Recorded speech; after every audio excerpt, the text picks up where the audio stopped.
Everyone, তো আজ থেকে আমি একটা নতুন মেকআপ সিরিজ করছি যেটার নাম হচ্ছে বং বিউটি। তো এখানে আমি আমাদের টলিউড ইন্ডাস্ট্রির কিছু হিরোইনের লুক রিক্রিয়েট করব। তো আজকে ডে 1, আজকে আমি লুক ক্রিয়েট করব এটা, মানে কোয়েল মল্লিকের এই লুকটা আমি রিক্রিয়েট করব। তো চলো দেখি যে কেমন হয়।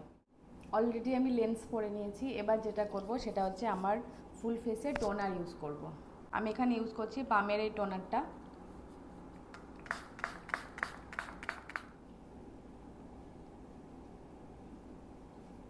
তারপর আমি ইউজ করব রিকর্ডের এই ওয়াটার বেস ক্রিমটা।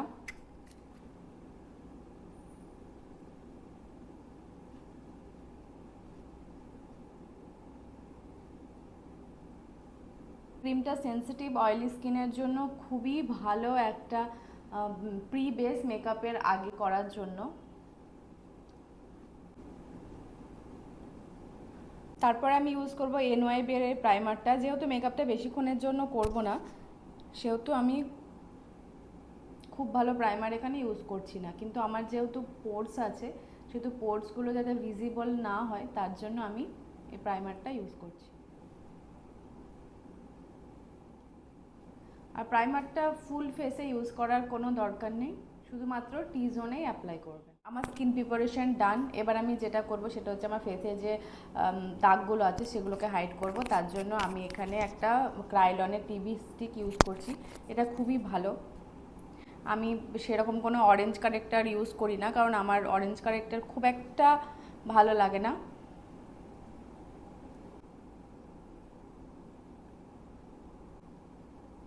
তারপর একটা ওয়েট বিউটি ব্লেন্ডার দিয়ে আমি এরকম ভাবে এটা ব্লেন্ড করে নেব। আমি খুবই সাটল একটা বেস করব, তার জন্য আমি এখানে সুগারের এই স্টিকটা ব্যবহার করছি। এটার শেড হচ্ছে 30।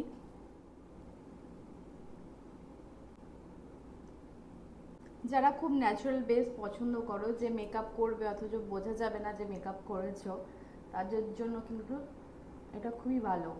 আর যখনই যে কোনো ফাউন্ডেশন ইউজ করছো, কপালে কিন্তু খুবই অল্প পরিমাণে ইউজ করবে। ফেসে যতটা করেছো তার পরিমাণে কপালে একদম কম, কারণ কপালে খুবই কম অ্যামাউন্টের ফাউন্ডেশন আমাদের লাগে। বেশি হলে না মেকআপটা দেখতে খুব কেকি লাগে। Then again same beauty blender দিয়ে আমি ব্লেন্ড করে নিচ্ছি খুব ভালো করে। ব্রাশ দিয়ে শুধুমাত্র অ্যাপ্লাই করা যায়, ব্রাশ দিয়ে কিন্তু মেকআপ সেট করা যায় না। তার জন্য বিউটি ব্লেন্ডারই সব থেকে বেশি এখানে দরকার। খুব বেশি এটাকে টেনে টেনে করবে না, একদম ড্যাব ড্যাব মোশনে যেভাবে আমি করছি দেখতেই পাচ্ছ, সেইভাবেই করবে। অ্যাজ আ কনসিলার আমি এখানে ইউজ করছি FS22। এটা ক্রায়নের সুপ্রার একটা প্যালেট থেকে নিয়েছি।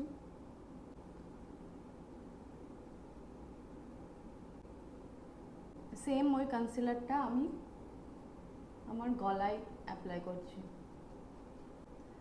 সুগারের যে স্টিকটা ইউজ করলাম সেটা আমার গলার ক্ষেত্রে অনেক ডার্ক হয়ে যাবে, তার জন্য এটা ইউজ করছি। আর এটাতে রেস যেটা লেগে থাকবে সেটা এরকমভাবে তোমরা কানে অ্যাপ্লাই করো। কানে আলাদা করে কোনো ফাউন্ডেশন লাগানোর কোনো দরকার পড়ে না। সফরালের জেড প্যালেট, এই প্যালেটটা থেকে আমি আমার ফেসটা কন্ট্রোল করে নেব।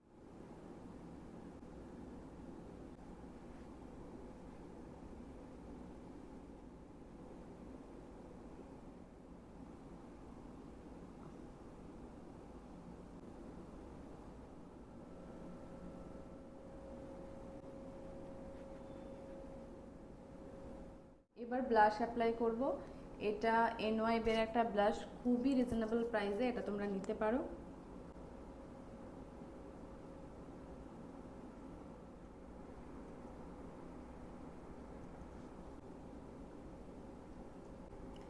বেসটাকে সেট করার জন্য আমি হুডার এই পাউডারটা এখানে ইউজ করছি। তোমরা যে কোনো পাউডার দিয়ে এটা করতে পারো।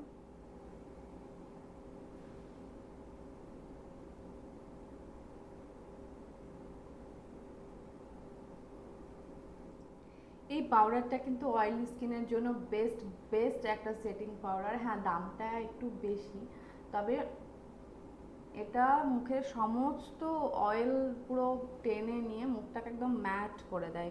আমার তো খুবই পছন্দের, মানে সব থেকে বেস্ট সেটিং পাউডার আমি যতদিন আজ পর্যন্ত সেটিং পাউডার ইউজ করেছি এতদিন ধরে, সব থেকে বেশি এটা আমার প্রিয়। ফেস মেকআপ ডান। এবার আই মেকআপের দিকে চলে এসেছি। ফার্স্টে আইব্রো করে নেব। আইব্রোটা আমি এখানে খুবই ন্যাচারাল রেখেছি, সেরকম কিছুই করিনি আইব্রোতে, শুধুমাত্র একটা লাইট ব্রাউন কালার দিয়ে সুন্দরভাবে লাইনটাকে ড্র করেছি আর মধ্যেটা একটু ফিল করেছি, আর জাস্ট কিছু করিনি, তার টিউটোরিয়ালটা দিলাম না। আই মেকআপের ক্ষেত্রে একটা স্মোকি আইস ছিল, যেটা লাইট ব্রাউন আর ডিপ ব্রাউন দিয়ে ক্রিয়েট করা আছে, আর ফ্রন্টের দিকে মানে লিডে একটু শিমার দেওয়া আছে, আমি সেরকমই করেছি। আর লোয়ার ল্যাশ লাইনে কোনো কাজল ছিল না, শুধু লাইট ব্রাউন আর ডিপ ব্রাউন দিয়ে স্মাচ করা ছিল। হালকা একটু আইলাইনার আছে, উইং নেই, শুধুমাত্র লিডে একটু আইলাইনার আছে, আমি সেটা লাইনারটা আউটার কর্নারের দিকে একটু স্মাচ করে নিয়েছি যাতে কোনো লাইন বোঝা না যায়। এবার চলে এসেছি লিপস্টিকে। লিপস্টিকের ক্ষেত্রে একটা বড় সড়ো গোলমাল হয়ে গেছে। আমি এক্স্যাক্ট সেম যে লিপ শেডটা চাইছিলাম, যেটা কোয়েল মল্লিকের লিপসে ছিল, সেটা আমি অ্যাকচুয়ালি পাচ্ছিলাম না। তো প্রথমে একটা নিউড লিপস্টিক দিলাম, সেটা আমার পছন্দ হলো না, তো সেটাকে রিমুভ করে অন্য একটা শেড আবার আমি অ্যাপ্লাই করলাম। এটাতেও খুব একটা স্যাটিসফাইড ছিলাম না, তবে এটা মনে হলো যে একটু হলেও ঠিক আছে। দেন অ্যাজ ইউজুয়াল আমি মাস্কারা পরতে ভুলে গেছি লোয়ার ল্যাশ লাইনে, তো মাস্কারাটা অ্যাপ্লাই করলাম। এটা আমার একটা ভাঙাচোরা মেকআপ রেভলিউশনের প্যালেট, কিন্তু এই প্যালেটের হাইলাইটারগুলো আমার খুব পছন্দ, তো ওখান থেকেই আমি একটা হাইলাইটার শেড ইউজ করছি। দেখো কত সুন্দর না? ফিক্সারটা অ্যাপ্লাই করতে গিয়ে দেখলাম এটা প্রায় শেষের দিকে, তাই ঠিকঠাক বেরোচ্ছিল না, সেই জন্য মুখটা এরকম করছিলাম। হেয়ার স্টাইলের টিউটোরিয়াল আমি এখানে দিইনি, হেয়ার স্টাইল টিউটোরিয়াল দিলে ভিডিওটা অনেক লং হয়ে যেত, যেখানে তোমাদের একদমই ধৈর্য থাকতো না ভিডিওটা শেষ পর্যন্ত দেখার। হেয়ার স্টাইল যদি দেখতে চাও এই লুকের, তাহলে আমাকে কমেন্টে জানিও, আমি হেয়ার স্টাইলের ভিডিও আলাদা করে আপলোড করে দেবো। এই হেয়ার স্টাইলটার ডিটেল ভিডিও আমি করে রেখেছি। মেকআপ ডান, হেয়ার স্টাইল ডান, এবার ড্রেসটা চেঞ্জ করবো।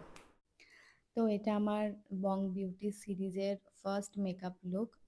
তোমরা দেখে অবশ্যই জানিও কতটা কি রিক্রিয়েট করতে পেরেছি, আর রেফারেন্স ফটোটা আমি আরেকবার দিয়ে দিলাম আমার লুকের সাথে, যাতে তোমাদের বুঝতে সুবিধা হয়। লুক কেমন লাগলো তোমাদের এই লুকটা অবশ্যই জানিও, আর কতটা কি আমি রিক্রিয়েট করতে পেরেছি সেটাও তোমরা অবশ্যই জানিও কমেন্টে। যখন আমি টিকটক করতাম তখন মোস্টলি আমার কমেন্ট বক্সে এই কমেন্টটাই আসতো যে তুমি কোয়েল মল্লিকের মতো দেখতে, তুমি কোয়েল মল্লিকের মতো দেখতে।